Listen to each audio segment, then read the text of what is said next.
Short formality. Okay.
Paula feita mai mo tua. Una ki mo ai ko Paula feita. Kataki ka mo mea hake ki o lunga. Ke tau whai e whaswa whanua a Tonga. Ka hilia pia te tau hoko atu ki he whaswa whanua a Australia.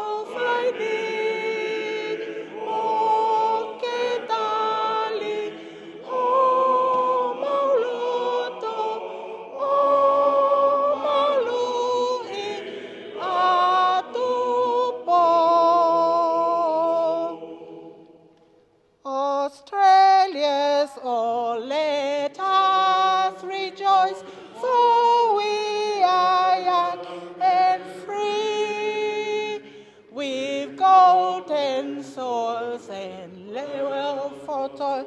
Our home is girt by sea. Our land abounds in nature's gifts of beauty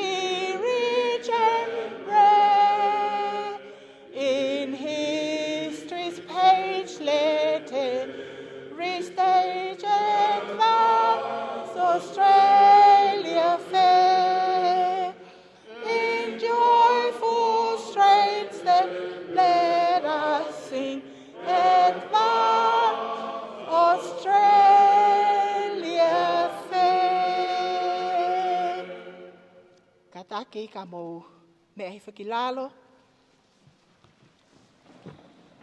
Tapu mo a whio ai otua, koe taiha mai, pia koe la alahi o he vani mo mamani.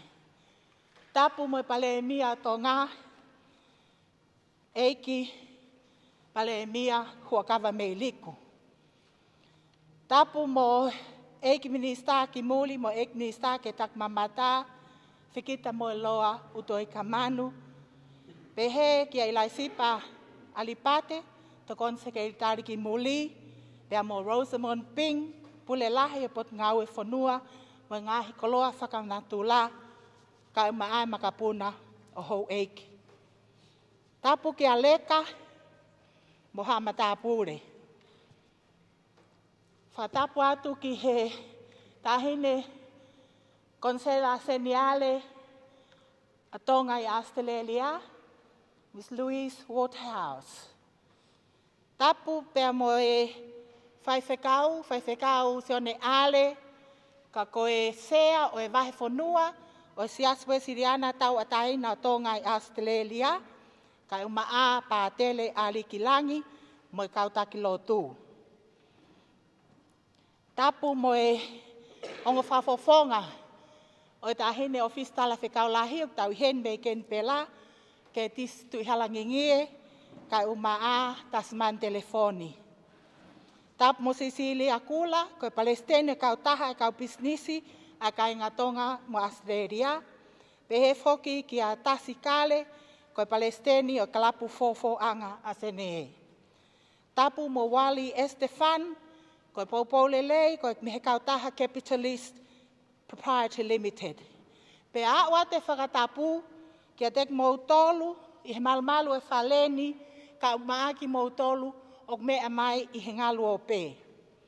O kuau whakatap makehe foki heni, ki he kele Eiki, o kakai katinali, aia o nau o ona, pe nau tauhi mai kere koini, o kutau whakatahai i he ahoni, pia whakatapu ki he kakai aporisnare, mo kakai toa lesi kotoa i otmotoa lesi, o nau i heni i he ahoni.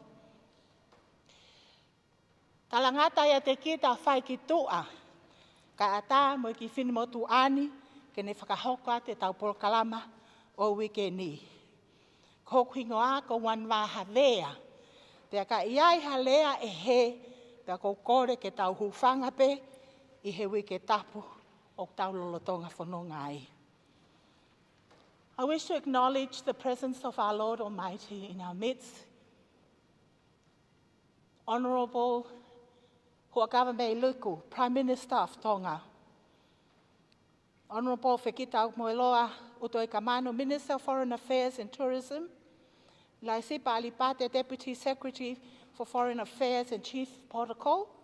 Rosamond, CEO of the Ministry of Lands and Natural Resources.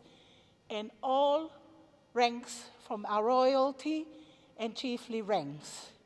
I wish to acknowledge Louise Waterhouse, the Honorary Consul General of Tonga in Sydney. I'd also like to acknowledge our representatives from the Office of the Tonga High Commissioner in Canberra, Tasmani Telefoni, and Ketis Tui Halangingie. Also extend this acknowledgement to Mrs. Cecilia Kula, who is the President of the Tonga, Australia Chamber of Commerce, as well as Mr. Tasikale, who is the President of the Tuku'anga Club here in Sydney, as well as Wali Estefan from the Capitalist Proprietary Limited, who is one of our major supporters. I'd also like to acknowledge Reverend Sione Ale, who is the chairperson of the Australian region for the Free Wesleyan Church of Tonga, as well as Father Alikilangi. And I'd like to extend the acknowledgement to all of us who are here today and all who are viewing through the live stream here. My name is Wani Havea, and I'll be guiding us along with our program for this afternoon.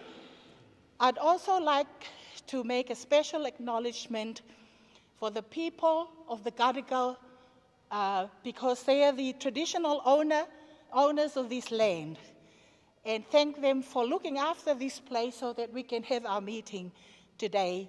And I acknowledge all Aboriginal and Torres Strait Islanders who are here with us today. There's a little change in the program, which is item number 5. The welcome speech will now be presented by Father Alikilangi, and also the vote of thanks, the Consul General, Louise Waterhouse, has graciously agreed to do that. Thank you so much. I now invite the Reverend Sione Ale to please come forward and offer the opening prayer. Malo.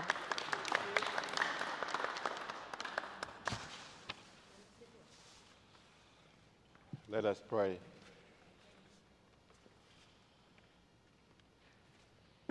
Dear Lord Jesus,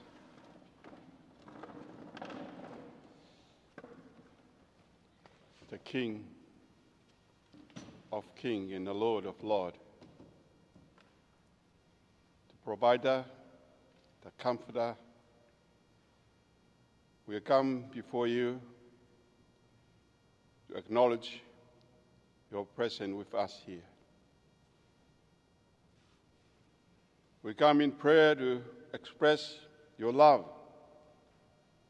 and to acknowledge our need for your wisdom, guidance, protection and provision, and peace.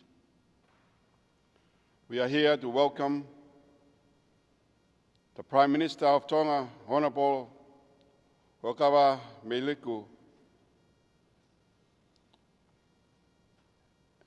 and the people who accompany him. And Her Honorable Consul General of Tonga, Louise Waterhouse, is here with us together with the committee, the Pili Tauhala Committee of New South Wales, to welcome them. We ask that their visiting will be a memorable one, to see and to acknowledge the love in people who donate so much to help. And I know, and we know, that you are here with us. O tua koe ai ko whai mai Eiki Palemia, ka mā kau whawhiao ko eni. Nau mea mai ke mamata ke ofa, mo ka kai ko loto tō ke whuaki, o hibe koe whaingata, ko hoko ho mau whanua. Ka honi koe aho tokonaki e top tapu, ka neongo i he mau mana tō, tō wha a sieso I whanua loto. Koe whakamanatu mai ka tiki mau tōlu, koe anga e mau whanunga te mau whou he mamahi, mo e whaingata. Ka I he taim te tau pe a pongpongina, koe ai e mau whakatua meri e amanak le lei. E toi tō o mau Eiki ko sieso klaisi. Pa ko hoko e whaingata o whaingofua. Ko hoko e mate ke mo ui. Pe lau monua I pa mo mau lau tāpua ki. Ko e whaingata ko hoko I tonga, mo ni pe ho mau tala. E kai ke mau whi awa I pe pa mo e whaingata o ta ngata. Pe ai pe tai me whaingofua. E mau lotu. Tu mo ke hoko, ai ko whai e Eiki Palemia. Whamanatu ai e mau whikau ake, e mau whitau ake. Ko e whanau pe ki mau tōlu, ko mau ihe malu, mafio e afiona. Haere mai, whakato ai proklama o e pong ko eni. E tuku pe o tua ke mau ai whiwhia mo e merino mo e tāpuaki o afio. E whai aki e mau whiohi. O ngona whahalotu whai, e whai aha mau whakakato. Hore katoa ni hua whaalo sisu ko mau whakamo ui. Amen.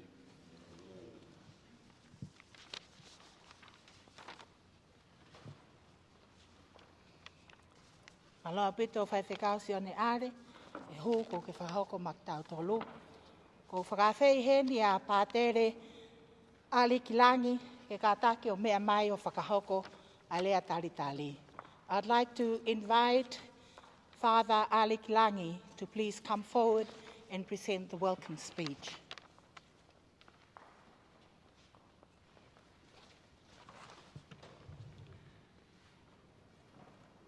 Whakatūlo watu, pia kōkore ke u ngā aanga pēa e whakatapu, nei whai e Rosamond wani wāhawea, kai ata mua au ke whakahoka e Koloa, ko whakakahoa ki au I he Hu'akavemeiliku ke whai halea talitali. Pia koe whakafofonga ia e konsela seniare o Tonga ki Sene Australia, Louis Waterhouse. Me he ofisio e konsela Tonga, Princess Latu Fuipeka, Tuku'anga.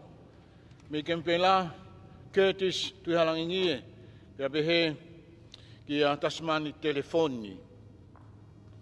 Ai komiti o e ai tahine princesi, Pili Tauhala, Sene New South Wales, ai ukse ai a konseti liutai. Ko Rosamond wani wahawe a sekretari. A pehe ki he toanga e tau Koloa, Alipate Pili Pakalani, Ilaisipa Prescott Fungalei, Sione Finefeu Yaki pia pehe ki tangata Eiki whai whekau a Sione Ale. Ko e lea talitari o Eiki Palemia o Tonga Hu'akavemeiliku, pia pehe ki he kau Moimoi whanonga, Fekitamoeloa, Utoikamanu, Eiki ki muri mo Eiki ki he taki mamata, Ilaisipa Alipate, tokon sekretari ki muri, Rosamond, Bink, Pulelahi, mo e porki he potunga e whanua, pia pehe ki he Koloa whakainatula. Ko e lotu fungani na whai he whai whekau Sione Ale, pia pehe ki he rea whakahoka tau Paula kalama e wanwa, ai wike tapu o tau rotonga tai maari ai. Ko tau lotu ko tau pehe, tau ki whanua, tau pehe koe aho whakakoloa eni. Ko ha aho whakakoloa o e aho koe ni, ko e mo yaki eni, o e toi tuu a Eiki. E kamata hiwa tau ngahi Fale lotu he e whiawhini, this is the day the Lord has made, let us rejoice and be glad. Kau kai pe tau ka mea e tau ki kau tā mea heni, e Palemia. E kamata pe tau hiwe hiwa tau tōria ke tau whakamāmā whanat. Hiwa pa ke tau tonge e mo tau hiwa mamawa. Ko hi, ko o mea heni, pia pehe ke kau minista me Tonga, ko e whakakoloa ia, mo e laulo taha, o e houa koe ni. Wai ki rea ko manako ai, ko e glimmers of grace. Pe ko e ata, o e kelesi ai otua. He whainga ki whatongi a peheni ki a te au o waka mai ai o whai otua maki tau tolu. Whakaosi pe, ko ki manatu me ria pa ko roto pe keu, ko roto lahi pe keu tāla. Ko ki tangata whai whekau, he ki ape ko no whai, ko Jerry Apakol. Hako whakataha mo tangata Eiki I he University I Oxford I London. Pako ne, tala noa maarie maupe, whikawaki mo tangata Eiki. Pako whiawhia Paula tolahi. Keu, ai taimi ko tope ko matala noa, ke hene tala noa, ke tangata ulunga alere, mo tangata poto, mo mea ipe Sione Ale, ai Eiki koena, ai Palemia. Pea koe koe ngahi viri tute kone tau lotu, ai ofa tui mo amanaki. Koe aho ne amanaki lerei, mau nofo pe ki whanua koe ni, ke tis, ma peka telefoni, mau whanongo atu pe, ke he ngau whai mai me tō ngā pa guai tu amerie.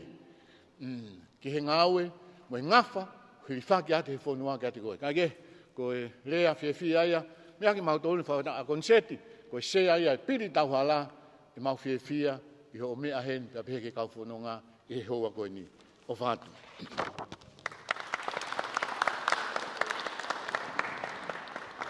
Aloha pito e lea whamawhana pātere Alikilangi.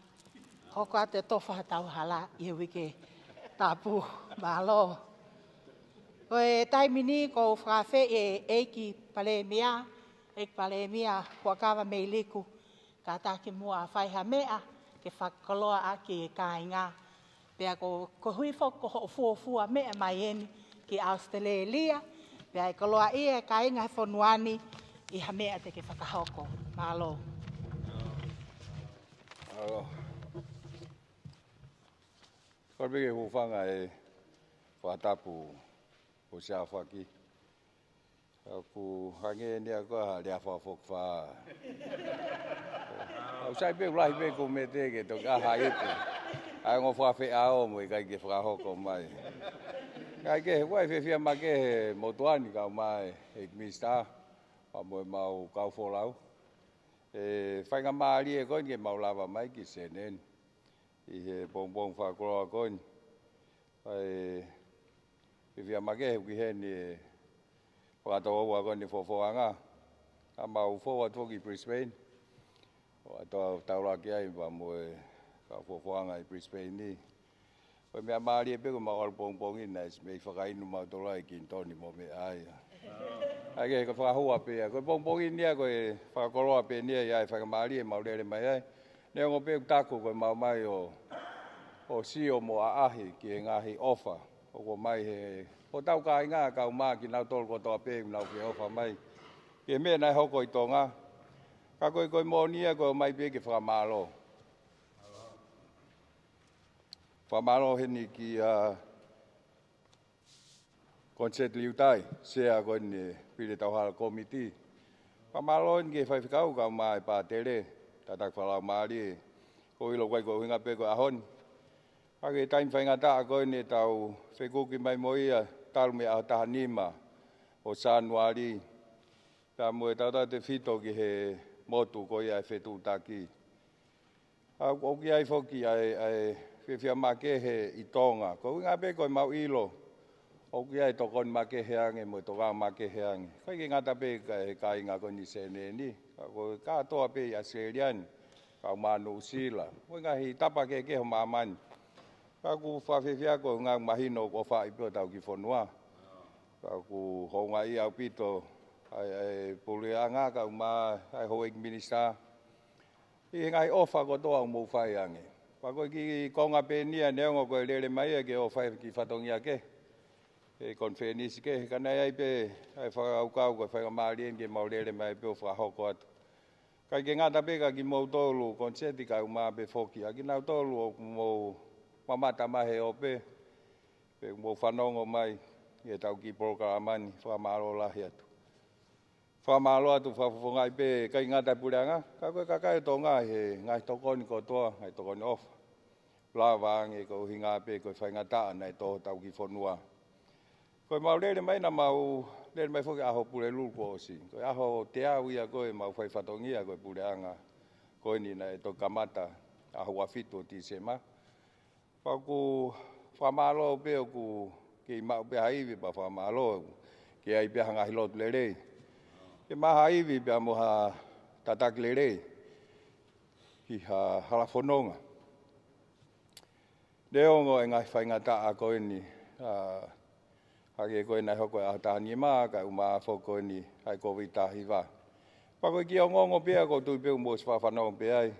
Nei whai whainga ke kamata lewa langa atau whaki Fale.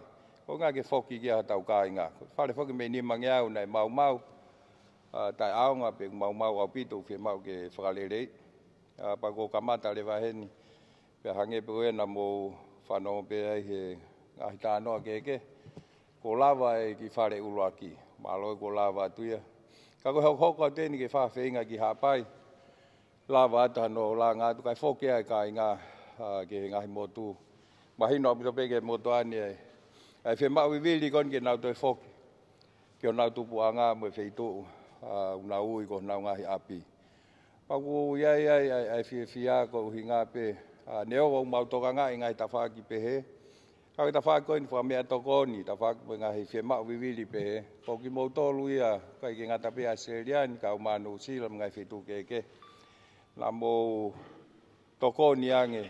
o fua ko ngalahi o ka venga ko ni o Taula vai o mai ke ahoni tau pehe o tu Tonga maari e tau whenga ko ni ke whaake ake maha tau whonua he osi ko ni ai Palemia nai hoko. O whawhewhia si o e toko wa ko ni neo maruka sa rio te iha toko tāke. O whahoko mai pe o whamaa mai ma mo mea. O hange poi ko whawhahua. Hange pea te arumi api ki api. Ko e whamalo ma kehea heni ki a Luis. Thank you, Luis, for all that you have done. We really appreciate the leadership and we look forward to actually working with you, not only in actually providing some assistance to Tonga, but to actually see what we can do to the Tongans here in Australia. We look forward to a new chapter, to a new working relationship, and we certainly look forward to some other project that hopefully will help with the recovery of the people of Tonga. Malo pito Luis. Koi whamalo whaosi pea ke komiti, whamalo to set tatak lere ko ni. Koi ka mea whaingo fua te hanga whatata i mai haka kai ke. Pe ngai tapa ke, ngai sias ke. Ke he tau pehe ka common purpose, pe ka Fekitamoeloa ko hinga pe ke toko ni au tau ka ngai Tonga ko hinga ko whakatamaki nai hoko. Ko ngō le rei pe ko kamata ke whakatata atu ai ko vita hiwa tau ki whonua. Whamui taha ku holo i whoni nei toko ni mako futupu pe ai puke who'oe he aho ni. Ai aku tau whaamu yang mahino na ku holo hifo me he pik. Kai ki kamata whakatata ku holo hifo no aho ngofulu i quarantine. Ko ngā ka moulawa me angi Tonga ke tau wheiloak le rei ai. Paku iai amanak lerei i kaha wawe mai. E lava e whainga maari e pehe. Kamata whok moi huhu a tūsi te hu e tau whanau. Tau nima ke tau tahataha. Ko hinga pe ke malu. Mo malu i e tau kau tau reka. Kamata e ako pa nau mai na tolu. O mai e maha ki ka ki nau tolu whoko kulawea ngofua. Ko mea i whai toka make he ke ai pureanga. Ko i ke mahino au tope whanau ia. Au nau lau pe nau tō matuaki ai maha ki. Ka ko ki nau tolu koe tau pehe o ki matu o Tuku'anga koe tau reka. O whai tokang ma ke he ki ai. Pako e pūstā ma algo spesete ni ma whahe tai nim.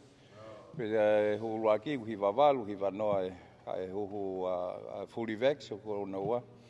Pako e hangi peko ku ngāri whahua ni nai. Nai aha taimi wawe mai. Kai ata ke mo lawa o mea angi Tonga. Tau whiloak lere iai. Mo wango si o tonu ke ngai tokoni. Tokoni ofa mo whai ange me whonua ni o tau ki whonua. Ua ai whamalo lahi atoa ka ki mo tolu. E ka inga mo wiheni. Whawhiawhia si o whangato oa koe ni. Pauku e whaamu e ho lere atoa i pe tau whenga aki. Ho lere atoa i pe e tau whetokoni aki. Malo au pito.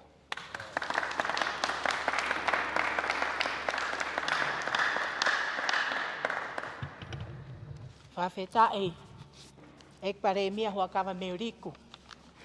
Ko Koloa i e kāinga i he mea maarie mo whakamawhana ko ke tuku mai. Au hoko ia ko e whakaloto lahi ki a tek mautolu katoa i he whonuani. Hounga upito ki a tek mautolu. Pea ko e tangata eik whai whekāue mo tangata eik pātere te mau hoko atu pe honolotua a wheitu una ka umaa a Tonga.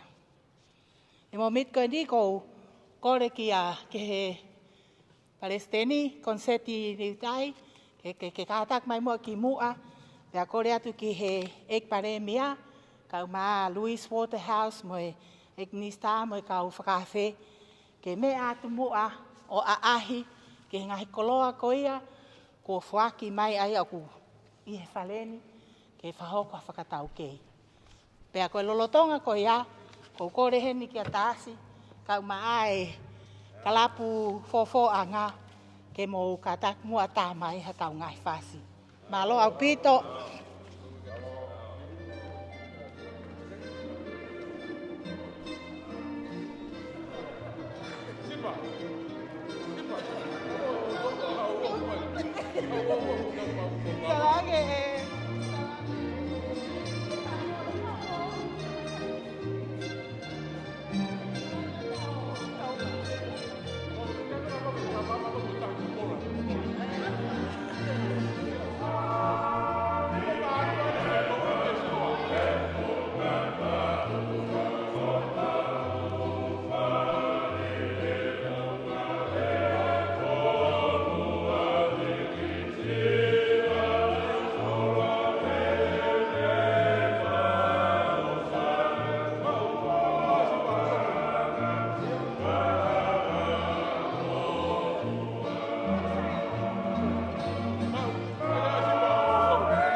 Not a clean out. As Connie says, this isn't a chance to clean out your rubbish. This is a chance to give things that you would like to see people using.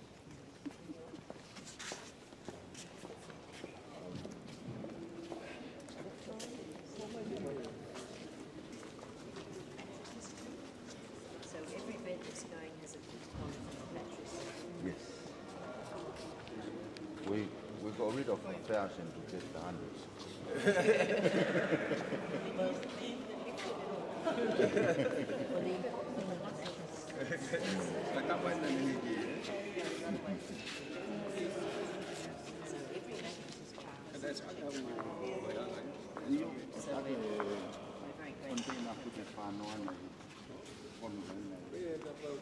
Louis, the great thing about the bed is that we're thinking of providing temporary shelters for additional bed, just in case we have more hospitalization.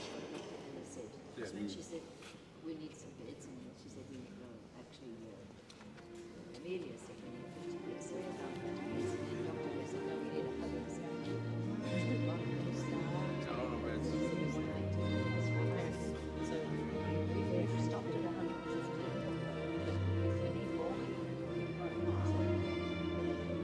It's funny because once you got the High Commission in Canberra, they've had 10 beds waiting for a few years for us to have a chance to set to them.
wouldn't accept the word of the consulate. They had to get a humanitarian organisation to verify that it was going to work. So we have friends. Yes. In the right place.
We're going to start with our volunteers. I'm so glad to get that approval for him. I will be glad because Anthony was here yesterday. Yes, so we've been so grateful for them. And I think apart from whether there's need, of course there's always need, but it's the morale boost. Yes. Something. And even HM wrote to say it was really important. Yeah. And we've got another container going next time. More, please. So that's More.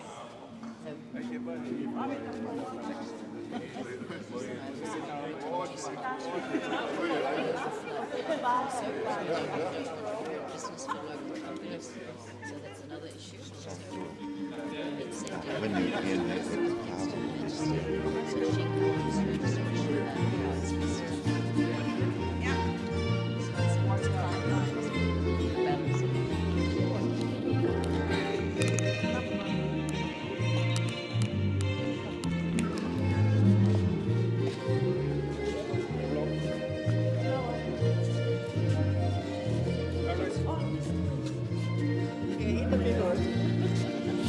Koloa tu wajib.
Va bene, fine che avanti.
Ke o pas mai ki he kau kulupu ai fofo anga malo au pito. Ko kore atu pe ke kata ki mua ka ko ka mo mea hifo ke mo mea anga. Kai then we'll do this after. I'd like to invite everyone to their seats, please, because we're going to serve the light refreshments now. And may I ask that we please give the Honourable Prime Minister and our special guest time to enjoy their meals. Afterwards, may I ask that the Honourable Prime Minister please graciously allow everyone to take pictures with you and also with your guests. So now we're going to, So now we're going to serve the light refreshments. As I said, please give them time to enjoy the meals and for everyone as well. Then after that, may I ask the Honourable Prime Minister and our special guests to avail themselves for photographs with the rest of us here. Malo pito ko ilo na ku taimen ke ka ilo ko kataki ko atape te pire nei he ke moma ko ke ha me lele ya ko kini to kon mama ape. Malo au pito.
Yeah, thank you. You're doing? Yeah.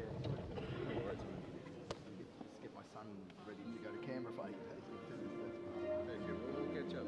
Send me an email. Oh, we went to the jungle. Send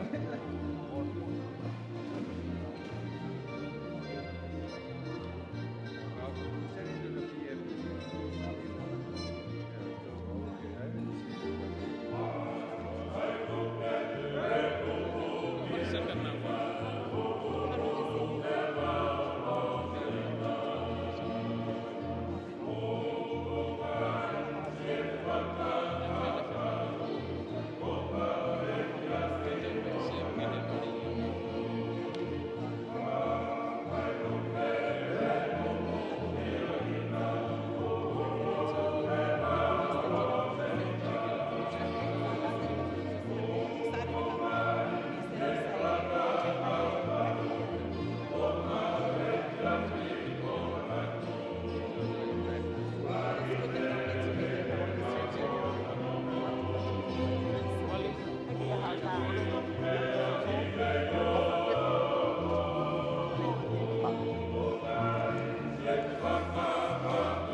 Thank you very much.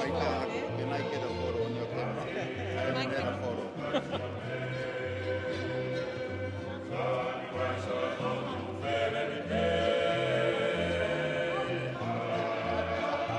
I just don't want to know what's for fit there for like that. I need, yeah, right.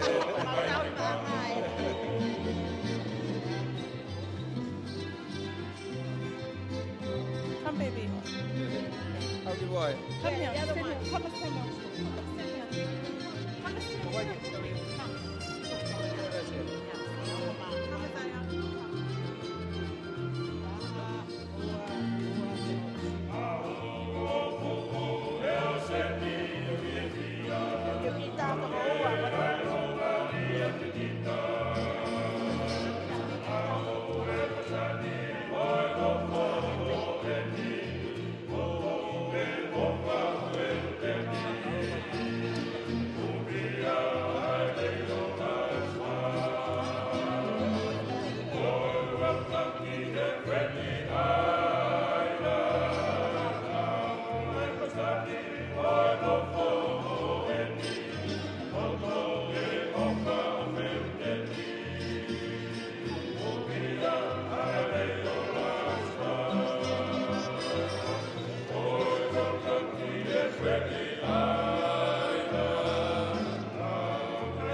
Sorry, ma.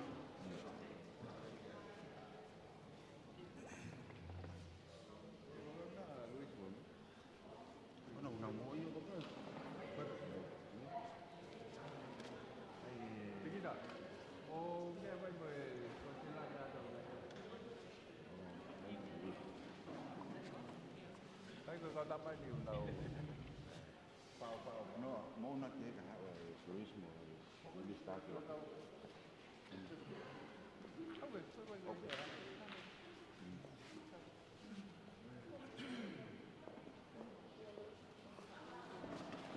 So ko minsan kiko ke to Tapi kalau fo ko ni ke. Kalau kita nak kuah di sini bu yang kau furau dah.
Hey,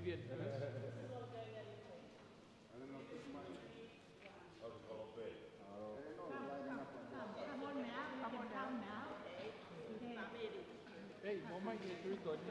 This is the middle. Not my food yet. Không có phần mà phù lý của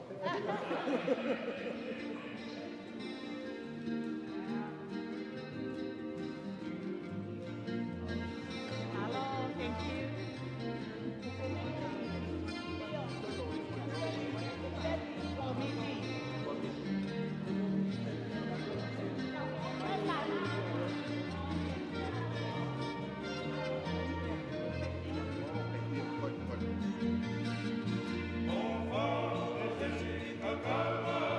Oh,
Middle brother.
Ai mai mau mani. Era que lugar.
Drink, aja tu sila ka aho.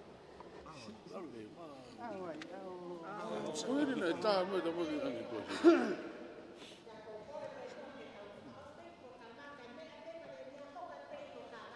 Malu.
Tau Koloa pane mea aki.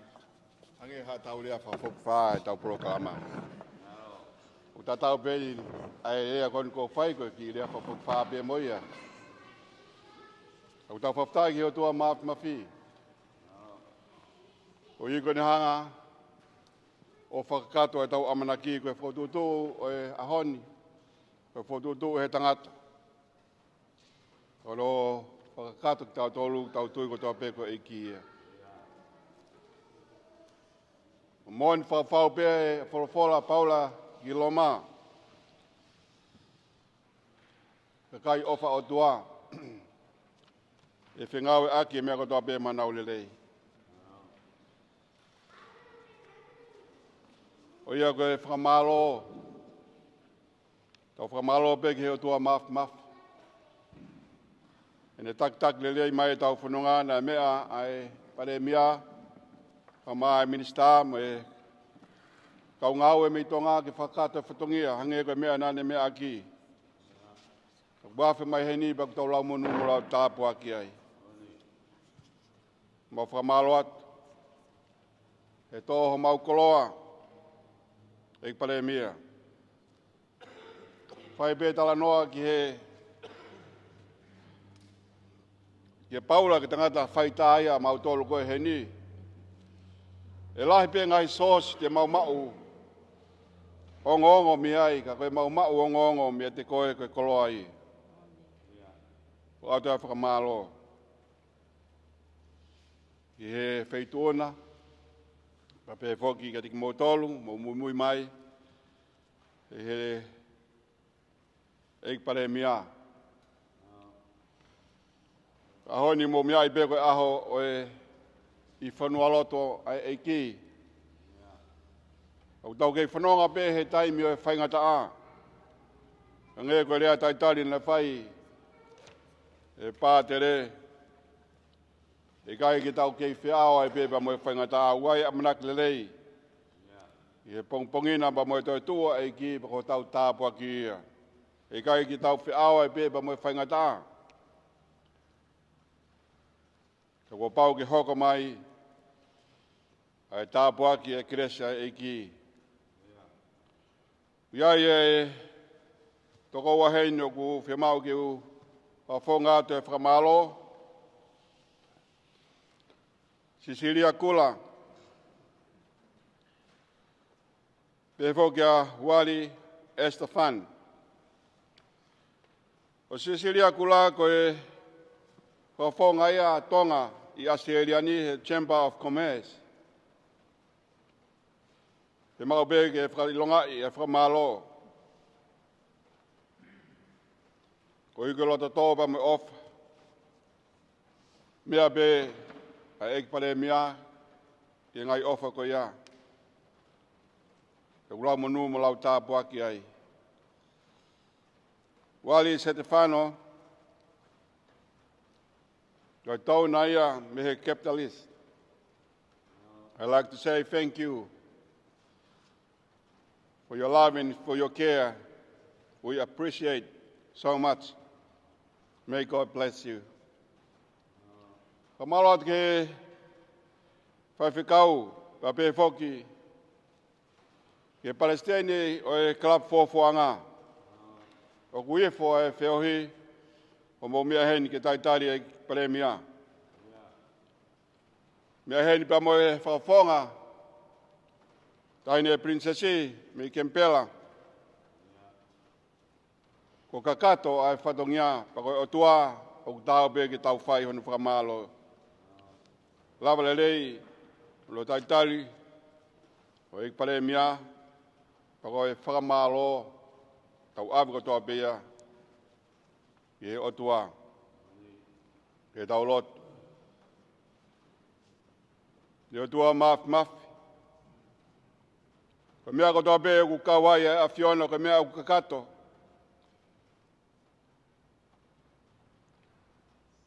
Ono Koloa, pa mono fia ko ihui, ko whiohi ko tāpua ki whakaitaniti. Ngai omi, o whakafau mai a sesu, ke toi whakafoki e tangata, ki e whiohi pa mo tua. E ne kai ngāhui ki mautolu ke riaki kana ngāhui ki o whai. Me ahoi ni ko aho whakoloa, na iheni a Louis Waterhouse.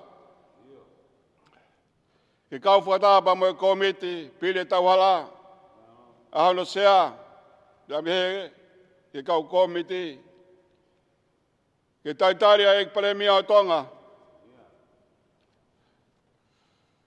Pe koe ai ahi nai whai mai hange koe mea nane mea aki, mea mai peia ke whakamalo. Ka koe o tua au tau ke mau whakamalo ia. He koe, na ki hanga ai ofa ke tongia ngahi loto mo ngahi lau maari. O kau tona, kau mai ka kai kutoa pe. O nau loto tō ke whai hatokoni. O hi koe whai ngata ku hoko he whanua. Ko lava le rei e whatongia, kau whataha pa me kau whafonga me Kempela. Kau maa Palestine o e Fuanga pa peke whaifkau. Mau Koloa ia. Toko mea bede mau Koe whaftai beba mai whakamalo. Maulotu mua atua ki whawhok maui, a Eiki Palemia. Ka mai kau Moimoi Fulau, te hekeri ki mautolu, yo mau ngahi api. Hoka tuai tau whiohi, pompongina ku iai hono matai Koloa. Iloa koe heng koula kua toi tō a sisu. Pia kua pore a sisu. I mamani, he koe pilinisi ia, koe tui ia o ngahi tui. A whitau laloa tua, kato alot me huok whaini. Koe katoa ngai tāpi kini hua whapeo alo sisu, ko mau whakamo ui. E meni pia koe kreso tau i ko sisu kalaisi o whalahi o tua katamai, whieba malang maria maun oni. E ia tau tolu katoa peia, e whai pio tai ngata, pe tai ngata, e meni. I eiki ka wheta, I eiki ka wheta, I eiki ka wheta, I eiki.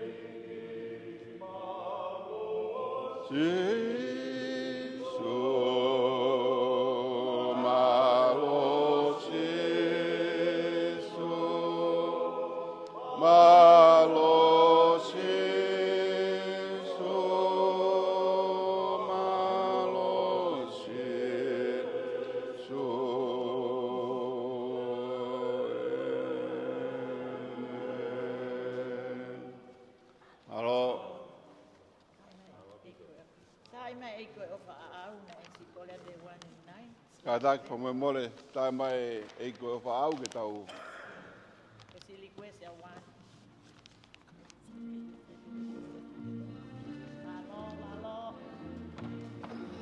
Sorry at one. Sai beia. Nós fazemos na beia lá tai pe ko eu nei. Kago sai be hiva peo vai kava. Meta Eiki.